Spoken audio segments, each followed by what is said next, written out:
Hello, dear bankers. Hello to everybody. A very warm welcome to JIB Prep. एक बारी quick technical confirmation देख लेते हैं। मेरी तरफ से मुझे सब सही नज़र आ रहा है। हम कर रहे हैं CAIIB में पेपर नंबर 4 आपका BRBL साथ मिलकर तैयार, जहां लास्ट सेशन में मॉड्यूल सी स्टार्ट किया था। आज मॉड्यूल सी कंटिन्यू करेंगे। यूनिट 15 शुरू किया था, आज हम यूनिट 16 करने वाले हैं, जो कि micro small and medium enterprises act 2006। ये एक्ट तो 2006 का है, बट अभी रिसेंटली 2019 में अमेंड हुआ है। और अगर मैं रियलिटी ऑन ग्राउंड्स बताऊं तो 2014 में भी अमेंड हुआ है, सॉरी 2024 में भी अमेंड हुआ है, that is in recent pass itself. Yes, but उस अपडेट का कंटेंट हमारे सिलेबस में अभी नहीं आया है। ओके, तो जब आएगा तो I will let you know. For now let's continue with MSMED 2006। MSMED 2006 Gandhi ji के बर्थडे पे आया था 2006 में। एजेंडा क्या है? प्रमोशन हो सके, डेवलपमेंट हो सके, किसका? माइक्रो स्मॉल और मीडियम एंटरप्राइजेस का। जब मैं मैन्युफैक्चरिंग इंडस्ट्री के बारे में बात बोल रही हूँ तो first schedule of IDRA industrial development and regulation act 1951 को मैं मेंशन कर रही हूँ। ओके, और सर्विस इंडस्ट्री में तो बोले तो जो इंडस्ट्री है, जो ऑर्गेनाइजेशंस सर्विस देती हैं, प्रोवाइड या रेंडर करती हैं सर्विस। ठीक है, वैसे तो 2006 में आ गया था, बट रिसेंटली 1920 में अमेंड हुआ है, प्रिसाइजली 13 मई 2020, और अभी 2024 में भी हुआ है 1 अप्रैल। बट अगेन जो अमेंडमेंट यहाँ आई है उनका रिफ्लेक्शन अभी हमारे कंटेंट पे हमें नहीं दिख रहा है। नाउ, इंडिया में इंडस्ट्रियल डेवलपमेंट के लिए ऑलरेडी 1951 एक्ट था, IDRA, that is industrial development and regulation act. But हमारे पास एक और एक्ट आया 2006 में, जो MSMED micro small and medium enterprises act से जाना जाता है। अब आत्मनिर्भर पैकेज के अंतर्गत जो MSME की डेफिनेशन है वो रिवाइज हुई थी 2020 में। एक्चुअली ये डेफिनेशन 2024 में भी रिवाइज हुई है।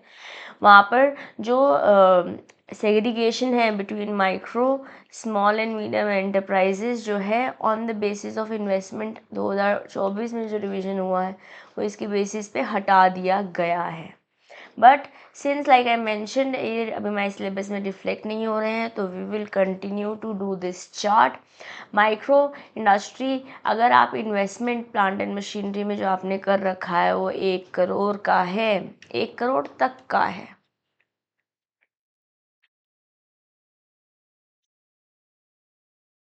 ठीक है, 1 करोड़ तक का है तो आप माइक्रो में हो। अगर 10 करोड़ तक का है तो आप स्मॉल में हो। 50 करोड़ तक का है तो आप मीडियम में हो। और यही अगर एनुअल टर्नओवर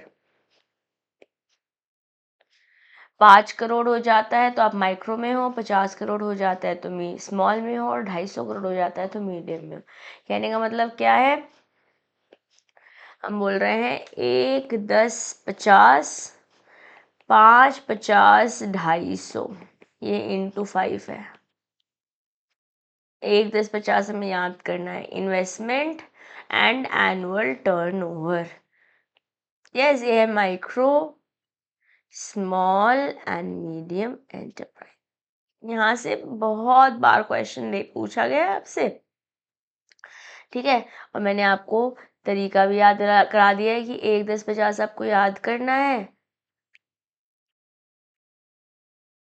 1, 10, 50 आपको याद करना है, फिर तो मल्टीप्लाई ये 5, 50, 250 तो हो जाएगा एनुअल टर्न।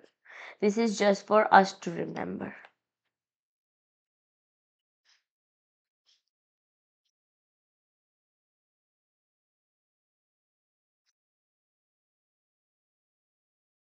ओके, चलिए डेफिनेशंस करते हैं। कुछ definitions advisory committee section 7 sub section 2 में दे रखी है। सेक्शन नहीं भी याद करेंगे तो भी चलेगा।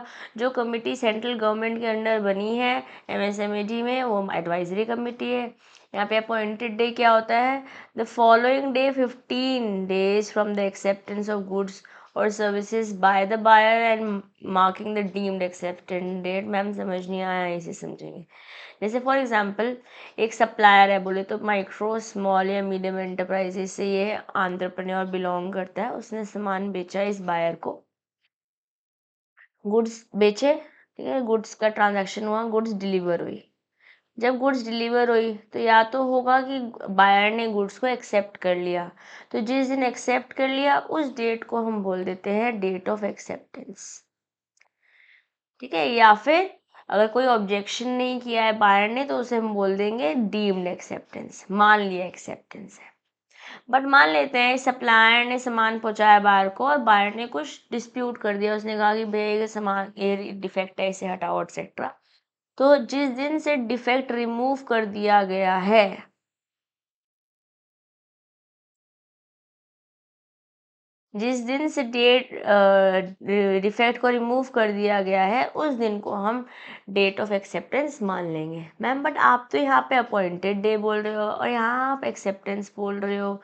गाइस एक्सेप्टेंस से अपॉइंटेड पे पहुँचेंगे, ठीक है। जैसे आपने गुड्स को एक्सेप्ट कर लिया, चाहे यहाँ से चाहे यहाँ से, कोई चाहे गुड्स में डिफेक्ट आप पहले आपको लगा ही नहीं था, अब बायर ने ऐसे ही एक्सेप्ट कर लिया था, या मान लेते हैं कोई ऑब्जेक्शन हुआ तो ऑब्जेक्शन में जो भी प्रॉब्लम थी वो रिमूव हो गई। वो दिन खत्म होने के 15 दिन बाद जो नेक्स्ट डे होगा,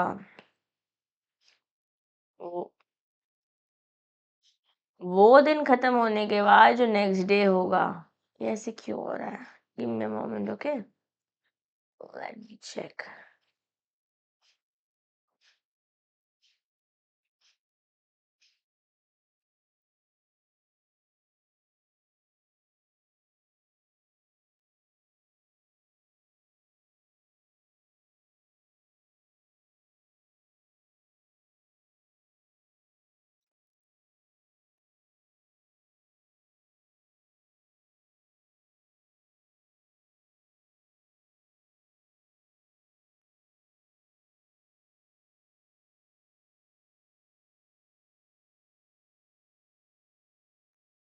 आई am not sure why is it happening, any which ways 15 दिन हो गए एक्सपायर, उसके नेक्स्ट डे, उसके फॉलोइंग डे को आप अपॉइंटेड डे का नाम देंगे,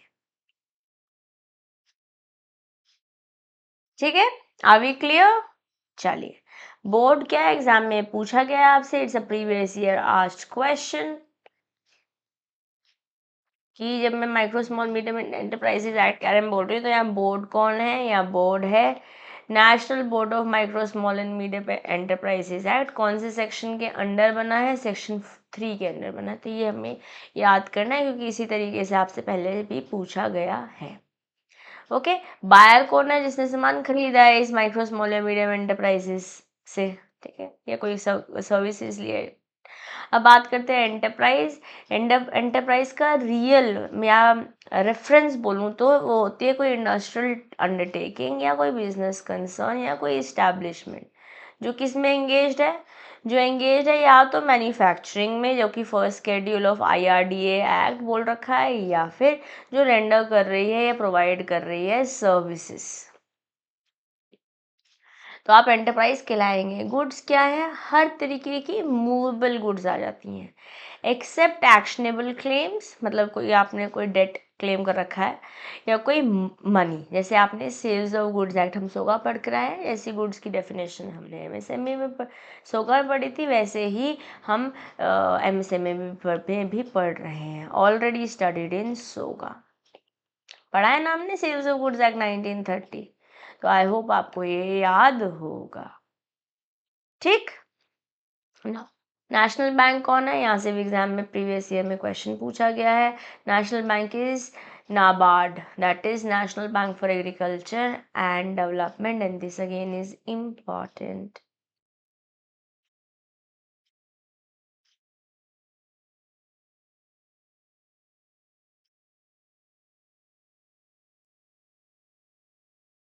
अरे यार,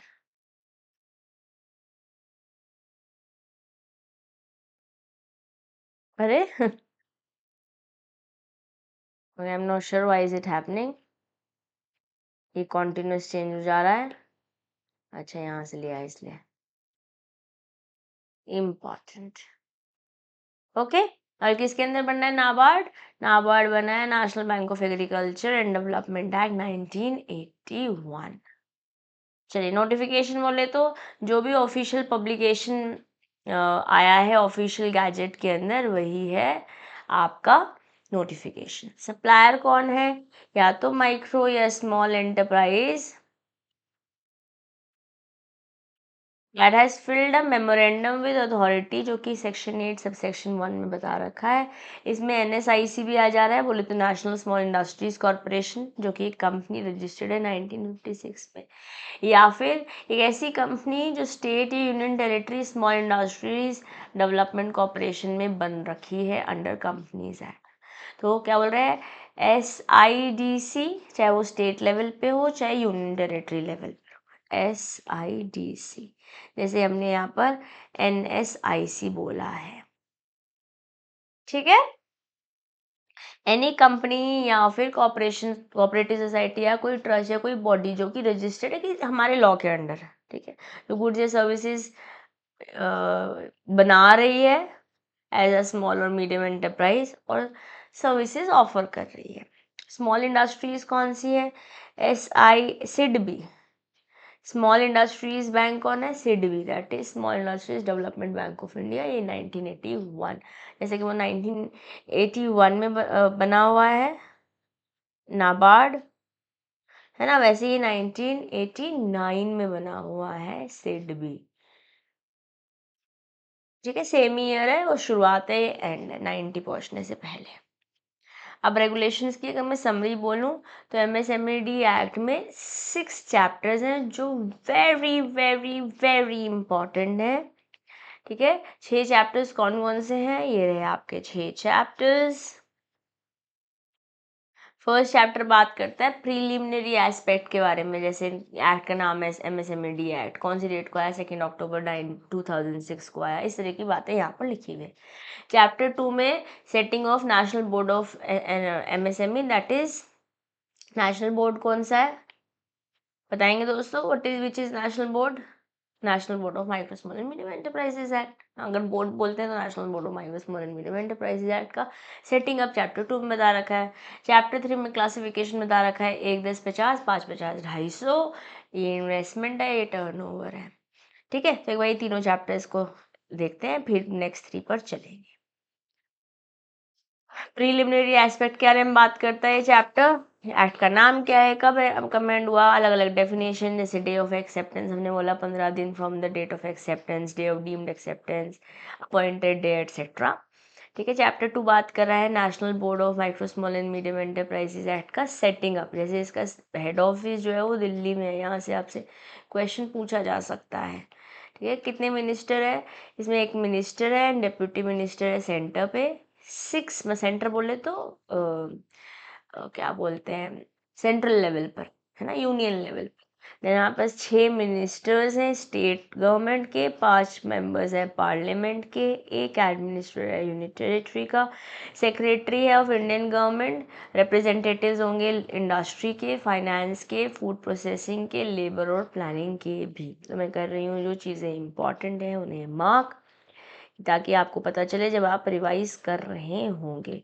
और ये नोट्स मैं आपके साथ शेयर कर दूंगी ऑन CM में Disha Dua Telegram group, and you can also download CIB prep app, और वहाँ फ्री मटेरियल सेक्शन में आपको ये कंटेंट मिल जाएगा, ओके। प्लस होंगे chairman of board of directors of the national bank, that is NABARD. तो एक्स ऑफिशियो जो नाबार्ड के चेयरमैन होंगे वो यहाँ पर भी होंगे, chairman and MD of SIDBI. NABARD बना नाबार्ड एक्ट 1981, ये बना सिडबी एक्ट 1989, ठीक है। फिर हमारे पास 20 मेंबर्स हैं जो कि रिप्रेजेंटेटिव होंगे micro small and medium enterprises के एक्ट के, और चेयरमैन इंडियन बैंक एसोसिएशन का भी, ये बैंकिंग एसोसिएशन के भी हैं चेयरमैन, ठीक है। 3 पर्सन होंगे ऐसे एमिनेंस जिनको लोग जानते होंगे, eminence from the field of इधर economics, industry and science and technology, और 2 रिप्रेजेंटेटिव होंगे सेंट्रल ट्रेड यूनियन के। तो ये लोग होंगे, सेकेंड चैप्टर में इन लोग के बारे में बात हो रखी है कि कौन कौन लोग होंगे,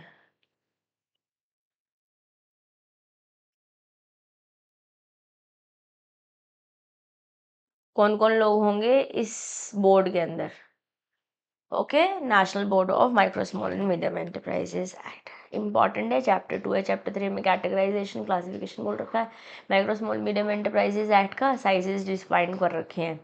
ठीक है, डिस्टिंक्शन बता रखा है 1, 10, 50, 5, 50, 250। Manufacturing first schedule of IDR है, और सर्विसेज तो जो सर्विस रेंडर कर रहा है प्रोवाइड कर रहा है। ठीक है, एडवाइजरी कमेटी जो है वो कॉन्स्टिट्यूट करी जाती है to render advice on level of employment, level of investment and nature of investment. तो ये एडवाइजरी कमेटी बता रही है। तो ये इस बार जो अभी रिसेंट 2024 में चेंजेस हुए हैं वो एडवाइजरी कमेटी से ही आए हैं। ठीक है, फिर चैप्टर 3 में चैप्टर 3A भी है। सेक्शन 8 में बता रखा है information about the methodology and procedure to be followed in respect of a person who intends to establish a micro, small and medium enterprise। अगर मैं बिजनेस चालू करना चाह रही हूँ तो क्या प्रोसेस रहेगा, वो सेक्शन 8 में बता रखा है, जो कि चैप्टर 3A में है। ये सेक्शन इस बारे में भी बात करता है कि अगर कोई बंदा क्या प्रोसीजर फॉलो करना चाहिए, मेथडोलॉजी भी है, प्रोसीजर भी है, अगर कोई बंदा चालू करना चाह रहा है माइक्रो स्मॉल या मीडियम एंटरप्राइज के का business, as a business micro small या मीडियम एंटरप्राइज में फॉलो करना चाह रहा है। ठीक है, फिर चैप्टर 4 में हमारी बात हो रखी है measures for promotion, development and enhancement of competitiveness of micro small and medium enterprise. यहाँ पर 5 स्टेप्स बता रखे हैं हमको। There are 5 steps that have been mentioned. Okay, इसमें क्या है? Envisage 5 steps which include आप मार्केट फैसिलिटीज़ प्रोवाइड कीजिए। ठीक है, प्रेफरेंस पॉलिसी, प्रोक्योरमेंट कैसे सामान खरीदने वाले हैं, funds granted by central government, administration and utilisation of funds, ये सब कुछ भी इंक्लूड हो रहा है जो 5 स्टेप्स बताए हुए हैं चैप्टर 4 में, जिससे प्रमोशन हो सकता है, डेवलपमेंट हो सकता है, कंपेटिटिव एनहांसमेंट हो सकती है किसकी, माइक्रो स्मॉल और मीडियम एंटरप्राइजेस की। चैप्टर 5 बात करते हैं सपोर्टिव मेजर्स के बारे में।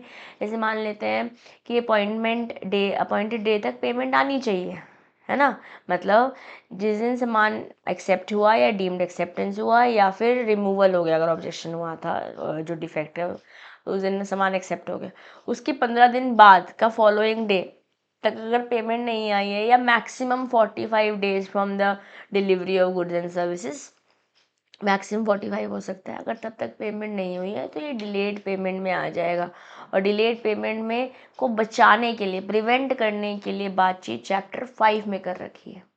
ठीक है, इसमें कैसे प्रोविजंस हैं, बायर की क्या लाइबिलिटी है। जैसे अगर मान लेते हैं डिले हो गई पेमेंट, तो जो भी RBI के रेट है ना, जो RBI की तरफ से रेट ऑफ इंटरेस्ट है, उसका 3 टाइम्स पेनल्टी देनी पड़ती है बायर को अगर डिले होती है पेमेंट उसकी तरफ से। ठीक है, date from which and rate at which interest is payable, जैसे बताया 3 times the rate of interest levied by RBI। Reference to micro small and medium micro and small entrepreneur facilitation council, अभी recent 2020 amendment में आया है ये। Okay, chapter 6 बात करता है मिसलेनियस प्रोविजन के बारे में कि कैसे ऑफिसर्स अपॉइंट होंगे, बाकी एम्प्लॉयज़ कैसे अपॉइंट होंगे, पेनल्टी कैसे लगेगी, जुरिस्डिक्शन क्या है कोर्ट का, किसके पास पावर है रूल बनाने की, सेंट्रल गवर्नमेंट के पास, स्टेट गवर्नमेंट के पास, या so on and so fourth. ठीक है, तो 6 चैप्टर्स हैं। फर्स्ट चैप्टर बात कर रहा है प्रीलिमिनरी एस्पेक्ट के बारे में, सेकेंड बात कर रहा है कैसे नेशनल बोर्ड MSME का सेटअप होगा, थर्ड क्लासिफिकेशन है एंटरप्राइजेस का, small micro small medium enterprises का, फोर्थ बात कर रहा है कि क्या मेजर्स करने चाहिए ताकि प्रमोशन हो सके, डेवलपमेंट हो सके, एनहांसमेंट हो सके, competitive position of MSME। Fifth बात करता है डिलेड पेमेंट्स रिलेटेड प्रोविजन, और सिक्स्थ बात करता है मिसलेनियस प्रोविजंस के बारे में, जो कि कैसे ऑफिसर्स अपॉइंट होंगे, बाकी एम्प्लॉयज़ कैसे अपॉइंट होंगे, पेनल्टी कैसे लगेगी, एट्सेट्रा। ठीक है, तो national board of micro small medium enterprises और एडवाइजरी कमेटी के बारे में थोड़ा बहुत बातें पढ़ लेते हैं। सेक्शन 3 चैप्टर 2 तो ईजी हमने ऑलरेडी पढ़ लिया, इसी के अंदर बनता है आपका नेशनल बोर्ड। ठीक है, और सेक्शन 3 हम याद कर लेंगे क्योंकि मैंने आपके लिए मार्क भी किया हुआ है।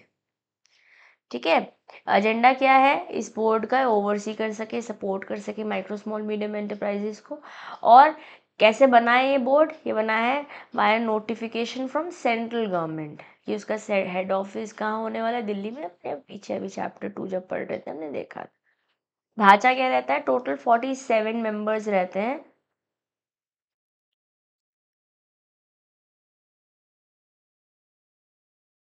टोटल 47 मेंबर्स रहते हैं यहाँ पर, जो 18 तो इस पोजीशन से इस नाते हैं अपनी पोजीशन में, क्योंकि वो बोर्ड पर बैठे हैं।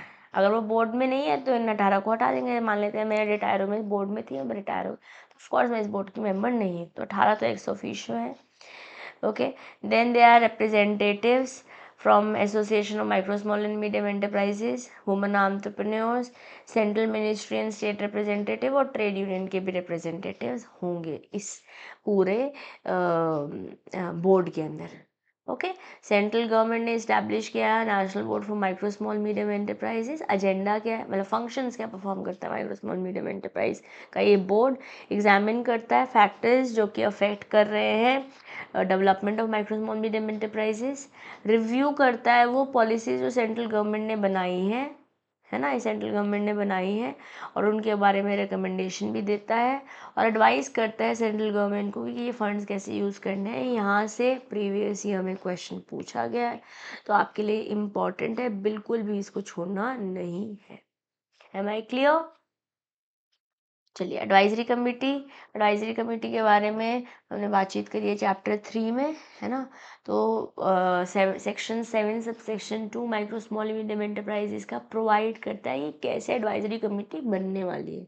कैसे बना है? Under the chairmanship of the secretary ministry of micro small and medium enterprises. यहाँ पे 5 ऑफिसर होंगे सेंट्रल गवर्नमेंट के, याद करना है, लर्न करना है हमें। 5 ऑफिसर हैं सेंट्रल गवर्नमेंट के जिनका एक्सपीरियंस है माइक्रो स्मॉल मीडियम एंटरप्राइजेज में। 3 रिप्रेजेंटेटिव होंगे स्टेट के, 1 रिप्रेजेंटेटिव होगा individually from micro, from small and from medium enterprise association. और जो सेक्रेटरी होंगे नेशनल बोर्ड के, वो यहाँ पे सेक्रेटरी भी होंगे, यहाँ पर भी मेंबर होंगे किसके? Advisory committee. तो 5 बोला हमने सेंटर से, 3 बोला हमने स्टेट से, एक बोला माइक्रो स्मॉल और मीडियम एंटरप्राइजेस के एसोसिएशन से, 1 मेंबर सेक्रेटरी होगा नेशनल बोर्ड का। ये एडवाइजरी कमेटी की स्ट्रक्चर रहेगा, ये हमें लर्न करना है। होप अभी आपको काफ़ी हद तक तो लर्न हो गया होगा। ओके, अब क्या एडवाइजरी कमेटी काम करती है? एग्जामिन करती है मैटर्स जो national board of micro small medium enterprises से आए हैं, ठीक है। एडवाइस करती है सेंट्रल गवर्नमेंट को, और ये बताती है कि फंड्स कैसे यूज़ करने हैं, ठीक है। रिव्यू करती है मैटर्स जो national board of micro small medium enterprises से रेफर हुए हैं, ताकि प्रमोशन हो सके, डेवलपमेंट हो सके, कंपेटिटिव पोजीशन जो है माइक्रो स्मॉल एंटरप्राइजेस की वो एनहांस हो सके। एडवाइस करती है सेंट्रल गवर्नमेंट को, गाइडेंस प्रोवाइड करती है। स्पेसिफिक प्रोविजन बता रखे हैं सेक्शन 9 से सेक्शन 12 एंड सेक्शन 14 में कि कैसे क्रेडिट फैसिलिटीज़ है, कैसे प्रोक्योरमेंट पॉलिसी है, कैसे कॉन्स्टिट्यूशन एंड एडमिनिस्ट्रेशन होना चाहिए फंड्स का। स्टेट गवर्नमेंट को भी करती है एडवाइस। कौन? ये हमारी एडवाइजरी कमेटी। कैसे रूल्स बनने चाहिए, कैसे कॉम्पोजिशन होना चाहिए काउंसिल का।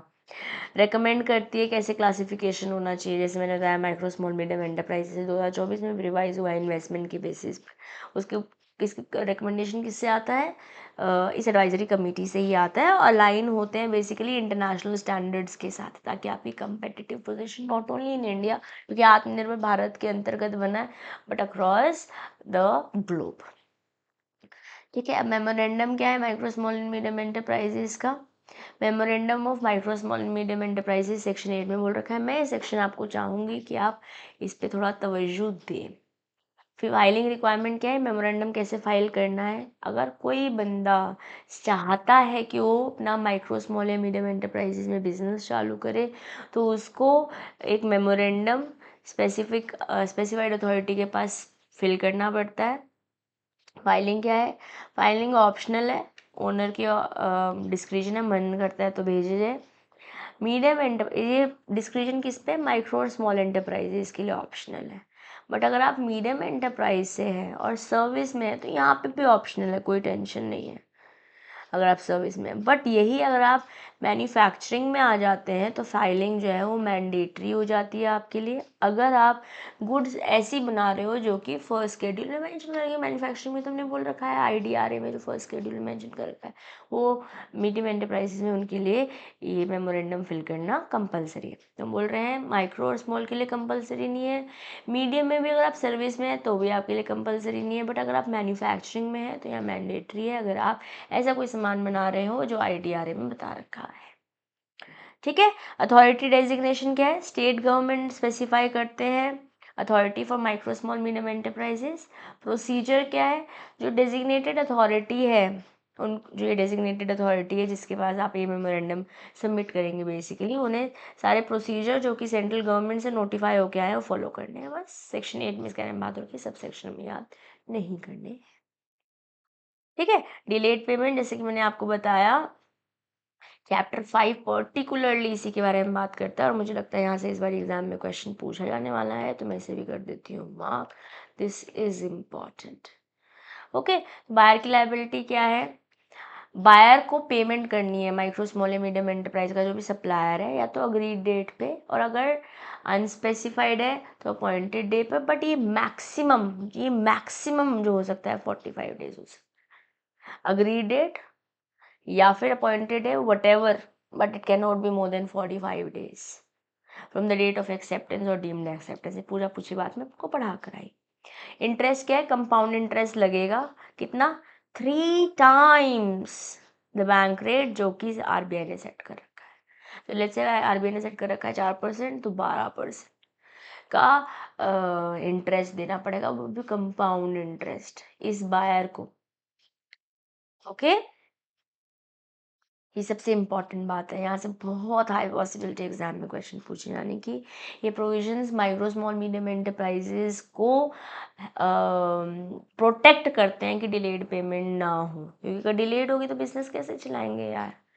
ठीक है। इंश्योर करेंगे कि they have the option to formalise their enterprise with appropriate authorities for regulatory and support. बस इज एंड दैट्स इट, ये चैप्टर बस इतना ही है। मजा आया आप लोग को? In easy chapter join this Telegram group, scan कर लीजिए। You can also join CM में Disha Dua Telegram group so that you are able to talk to me post the session. किसी का कोई शक कोई सवाल है तो आप मेरे से चैट में भी जुड़ सकते हैं। ठीक है। बाकी लेते हैं आपसे अलविदा, मिलेंगे नेक्स्ट सेशन में। Till then keep learning, keep growing. This is your friend and your teacher CM में दिशा दुआ, साइनिंग ऑफ। Bye bye.